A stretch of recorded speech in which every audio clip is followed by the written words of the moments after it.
Good morning students. Gayatri Vidya Mandir के YouTube channel पर आप सभी का हार्दिक स्वागत। आज हम 8वीं क्लास विज्ञान विषय का पहला पाठ अध्ययन करने जा रहे हैं। आपका टॉपिक देखा है फसल उत्पादन एवं कर्मण क्या होता है, इस पर आधारित अपनी स्टडी करेंगे। देखिए, जनरली आप जानते हो जितने भी जीव जंतु होते हैं उनको डायरेक्ट इनडायरेक्ट भोजन की आवश्यकता होती है। अब आप कहोगे जीव जंतु क्या होते हैं, किस प्रकार से भोजन की आवश्यकता होती है, क्या नहीं होते हैं, उस पर आधार देखते हैं। तो अपन बेसिक से बेसिक आपको मैं समझा रहा हूँ, समझ जाइए। पहले अपन देखते हैं पर्यावरण। पर्यावरण का मतलब क्या होता है, हमारे चारों ओर पाए जाने वाला आवरण, ये क्या कहलाएगा, पर्यावरण। अब पर्यावरण तो आप जानते हो, और अब यहाँ पे दूसरा वर्ड आता है पारिस्थितिकी तंत्र।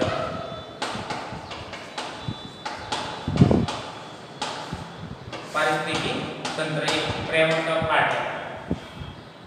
पारिस्थितिकी तंत्र किसे कहते हैं, पर्यावरण के समान है। पर्यावरण के समान होता है हमारे चारों ओर पाए जाने वाला जैविक अजैविक घटकों का समन्वय पारिस्थितिकी तंत्र कहलाता है। जैविक एवं अजैविक घटकों का समन्वय क्या कहलाएगा, पारिस्थितिकी तंत्र। पर्यावरण पर बेसिकली आप छोटे क्लास से पढ़ते आ रहे हो, आप जानते हुए परि प्लस आवरण।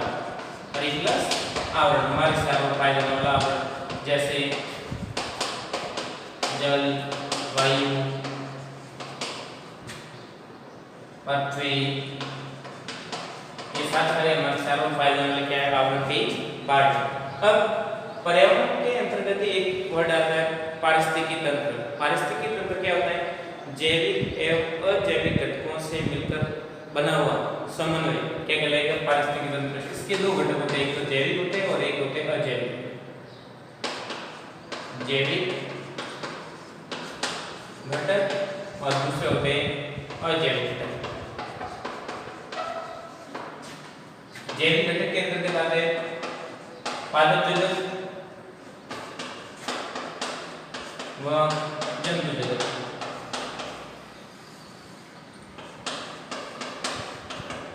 अर्थात अपन शॉर्ट में इसको बोलेंगे सजीव।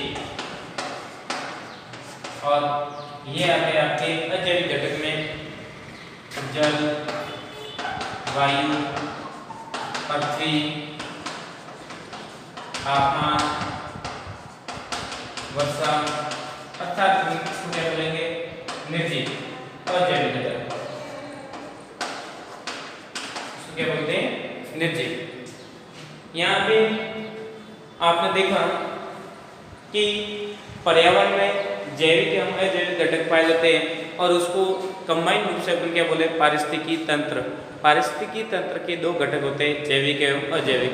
ये अपन क्यों पढ़ रहे हैं, ये बेसिक पहले आपको पढ़ाना है कि जीवों को फसलों की आवश्यकता होती है। तो पहले आपको ये समझाना होगा कि जीव क्या होते हैं और निर्जीव क्या होते हैं, उनके बारे में तो आपको ज्ञान होने वाले। तो पहले उसको आपको आइडेंटिफाई करवाते क्या होते हैं, उनके बारे में ही अपन देखते हैं। सजीव और निर्जीव में क्या अंतर होता है, सजीव एवं निर्जीव में क्या अंतर होता है और उनके क्या क्या गुणधर्म होते हैं, उनको अपन पहले आइडेंटिफाई करेंगे। तो देखते हैं पहले सजीव और निर्जीव के बारे में। बेसिकली मैं आपको आइडेंटिफाई करवा देता हूँ, आप जानते भी हो। सजीव जिसमें आप छोटी क्लास से पढ़ते आ रहे हो, सजीव किसे कहेंगे और निर्जीव किसे कहते हैं। सजीव एवं निर्जीव में अंतर पूछे तो क्या बताएंगे अपन शॉर्ट में। आप जानते भी हो सजीव जो पेड़ पौधे जीव जंतु वो सारे सजीव है, और जितने भी अन्य सारी सामग्री आपको दिख रही है वो सारे निर्जीव है, जैसे टेबल है, कुर्सी है, चौक है, बोर्ड है, पंखा है, ये सारे क्या है, निर्जीव। कमरा है, तो उनको अपन क्या बोलेंगे, निर्जीव। अर्थात अपन शॉर्ट में कहेंगे सजीव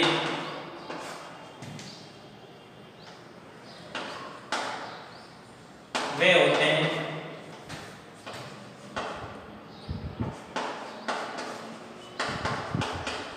जिसमें जैविक क्रिया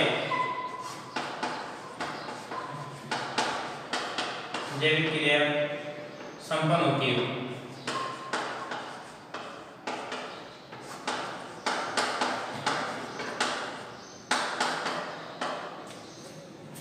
सजीव अपन शॉर्ट भाषा में क्या बोलेंगे और निर्जीव जिसे कहेंगे आइडेंटिफाई करना तो अपन शॉर्ट में कहेंगे। वे सजीव वे होते हैं जिसमें जैविक क्रिया संपन्न होती है। जैसे जैविक क्रिया के संबंध क्या देंगे? श्वसन, भोजन, उसके बाद में उत्सर्जन, प्रजनन, उसके बाद में संवेदना,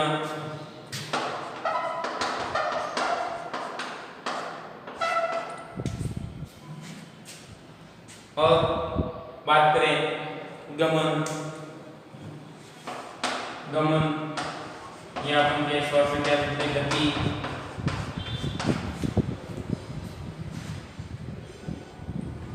निद्रा,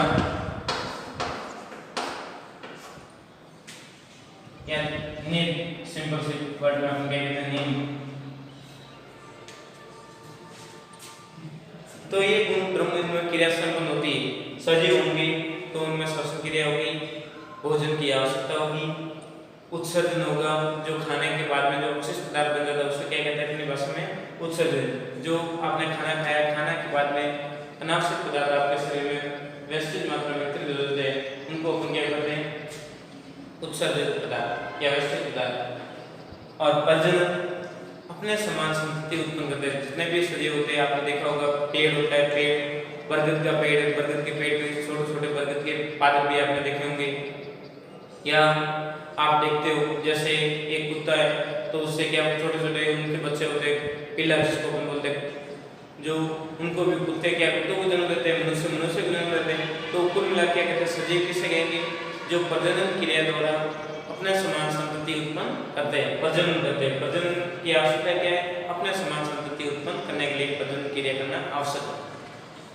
संवेदना, जितने भी सजीव होते हैं उनमें संवेदना पाई जाती है। जैसे कोई मतलब धूप में रख दिया तो उसमें गर्मी लगेगी, आपको जैसे सुई सूंघी अपने हथेली में, किसी ने क्या सुई लगे तो सुई लगने पर अपने क्या महसूस होता है? ऐसा कंपन महसूस होता है, वाइब्रेट होना शुरू होता है, मतलब दर्द होना शुरू होता है कि अपने को लगता है कि हम सजीव हैं और उसमें क्या होता है? दर्द। अब इसमें अपन निर्जीव में शायद जितनी भी सुई लगाया गया उसमें कोई कंपन होगा नहीं। क्यों? क्योंकि उसमें इस प्रकार की क्रिया होती भी नहीं। गमन या गति, सजीव होते हैं वो एक स्थान से दूसरे स्थान पर गति करते हैं, जबकि निर्जीव गति करते हैं क्या?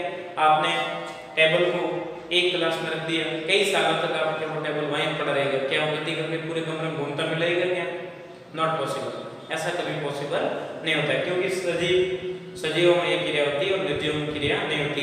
आपको दूसरे सजीव कौन कौन से होते हैं, निर्जीव कौन कौन से होते हैं, वो तो आप सब जानते हो ना, आपको लगभग पता भी होगा। अब आपको दूसरे सजीव और निर्जीव में अंतर की पता ही, तो एक एक को करके सजीव भोजन करते हैं, निर्जीव भोजन नहीं करते हैं, सजीव श्वसन करते हैं, वो नहीं करते हैं। वैसे एक एक सेंटेंस आप लिख सकते हो, कोई प्रॉब्लम नहीं।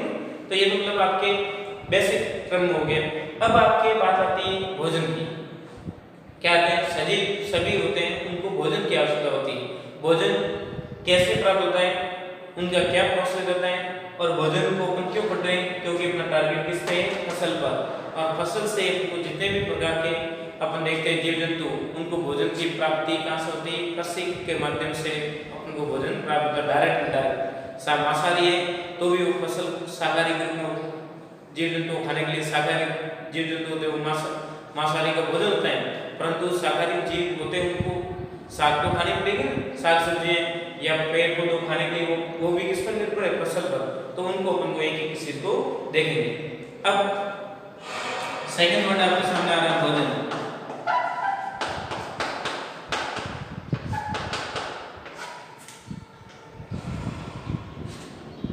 भोजन क्या होता है और भोजन की क्यों आवश्यकता होती है? भोजन के कौन कौन से घटक हैं? संतुलित भोजन क्या होता है? दूषित भोजन के क्या प्रभाव पड़ते हैं? उस पर आधारित अपन बात करें तो देखिए, भोजन किसे कहेंगे? भोजन उसे कहते हैं जो जीव जंतुओं द्वारा खाया जाता है। जीव जंतु उनको क्या कहते हैं? भक्षण करते हैं, और भक्षण करने के बाद में उनको आवश्यक ऊर्जा की क्या होती है? आपूर्ति होती है, और कार्य करने की उनमें क्या मिलती है? ऊर्जा मिलती है, क्षमता आती है, ताकि वो किसी भी कार्य को क्या कर सकते हैं। अपन सामान्य भाषा में कहेंगे जो जीव जंतुओं द्वारा आहार के रूप में ग्रहण किया गया वह द्रव्य पदार्थ, ये द्रव्य कह सकते हैं, डायरेक्ट पदार्थ, वो क्या कहलाएगा? भोजन। जो जीव जैविक क्रियाओं को संपन्न करने में सहायक होता है। तो अपन भोजन किसे कहेंगे? वे पदार्थ जो जीव जंतुओं द्वारा आहार के रूप में अंतर्ग्रहण किया जाता है। अंतर्ग्रहण किया जाता है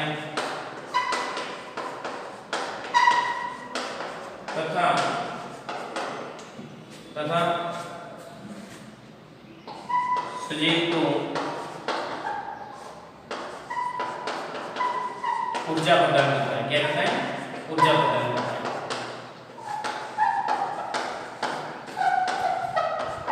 जिससे उसकी जैविक क्रिया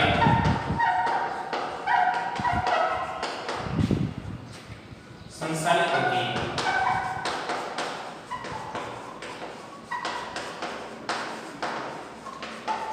उसे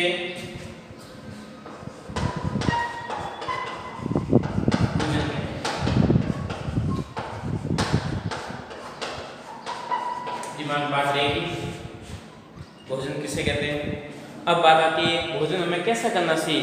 भोजन हमें कैसा करना चाहिए? तो आप जानते हो हमें भोजन शुद्ध एवं संतुलित आहार ग्रहण करना चाहिए। पहले इसका आप स्क्रीनशॉट ले लीजिए, फिर बाद में मैं आगे इस मैटर को बढ़ा रहा हूँ। पहले अपने टॉपिक पे जाने से पहले बेसिक आपको टर्म आपके दिमाग में होना अनिवार्य, फिर बाद में अपने टॉपिक पे जाएंगे। पहले स्क्रीनशॉट इसका ले लिया होगा आपने।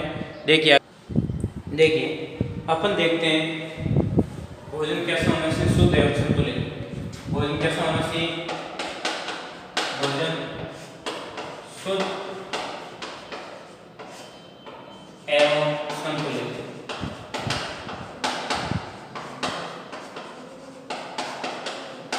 संतुलित भोजन को ग्रहण करना सही। ये आपको वैसे समझ दिया है। हमें भोजन शुद्ध एवं संतुलित करना चाहिए। शुद्ध मतलब जो ताजा बना हो, किसी भी प्रकार की अशुद्धि उसमें नहीं हो, जो खाने से आपको ऊर्जा मिले और उसमें किसी भी प्रकार से आपको बीमार होने की संभावना क्या है? 0%। उस प्रकार से बना हुआ भोजन क्या कहलाएगा? शुद्ध। अब दूसरी बात आती है संतुलित भोजन होना चाहिए। भोजन कैसा होना चाहिए? संतुलित। तो संतुलित भोजन किसे कहते हैं? ऐसा भोजन जिसमें भोजन के सभी अवयव घटक उपस्थित हो। अवयव घटक होगा संतुलित भोजन के घटक देखते हैं आप। संतुलित भोजन के मुख्य घटक आपके हो जाते हैं कार्बोहाइड्रेट, प्रोटीन, वसा, विटामिन, खाद्य रेशे, खनिज लवण व जल आदि।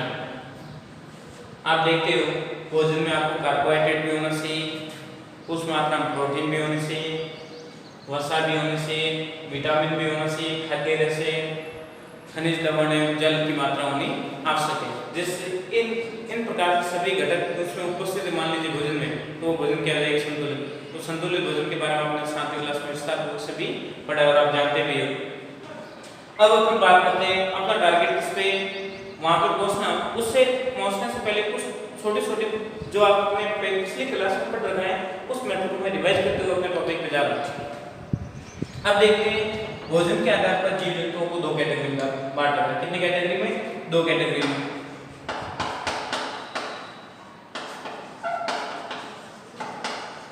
भोजन के आधार पर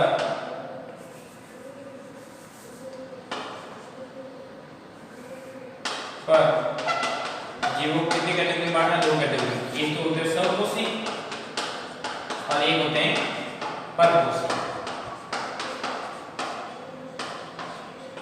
स्वकोषी अपना भोजन स्वयं बनाते हैं। इसके अंदर आते हैं पेड़ पौधे। एग्जाम्पल पेड़ पौधे, जितने भी पेड़ पौधे होते हैं वो अपना भोजन क्या बनाते हैं? स्वयं बनाते हैं। कैसे बनाते हैं?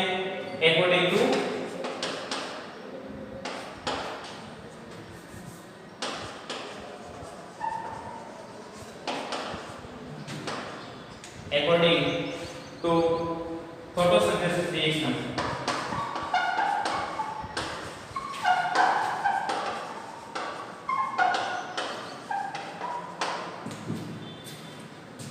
पेड़ पौधे अपना भोजन स्वयं बनाते हैं। कैसे कि अकॉर्डिंग मतलब के अनुसार, प्रकाश संश्लेषण की क्रिया के अनुसार पौधे अपना भोजन स्वयं बनाते हैं। ये बात आपके दिमाग में होनी चाहिए। जबकि परपोषी के अंतर्गत आप कहते हैं जंतु है। जितने भी जीव जंतु होते हैं वो सारे परपोषी के अंतर्गत आते हैं। इसको भी आप देखते हो 3 कैटेगरी में बांटा था, 3-4 कैटेगरी में। प्राथमिक, दूसरा था द्वितीयक, तृतीयक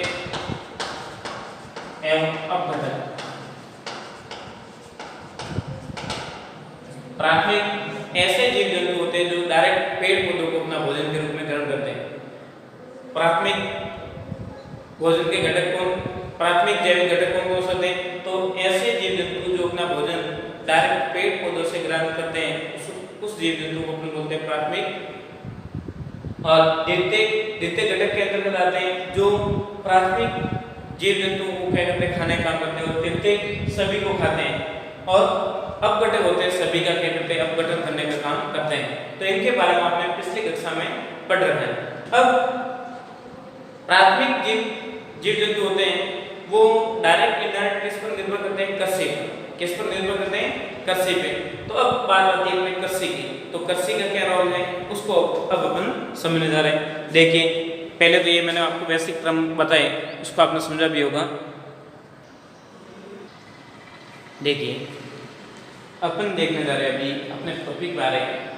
पहले आपको डिस्कस में मैंने टॉपिक अपलोड करवाया, रिकवर करवाया जो आपने पिछली कक्षा में पढ़ रखा था। आज अपने टॉपिक पे आधारित मैंने दे रखा है। क्या देखते हैं आप? विश्व में विशाल मात्रा में जनसंख्या है और पूरी दुनिया में जनसंख्या बहुत है। अब इतनी जनसंख्या को भोजन कैसे प्राप्त होता है, उसका प्रबंध क्या है, उत्पादन कैसे होता होगा, तो सारा मैनेजमेंट किस पे डिपेंड करता है? कृषि पर। किस पर? कृषि पर। कृषि पर आधारित विभिन्न प्रकार की पद्धतियां हम पढ़ेंगे। कृषि कैसे करते हैं, कृषि के अंदर क्या क्या स्टेप आते हैं, तो एक स्टेप को अपन समझेंगे और इसका थोड़ा सा उसका निचोड़ निकाल के एक चीज को आपको प्रोवाइड करूंगा, समझाऊंगा। ध्यान से समझ लेना।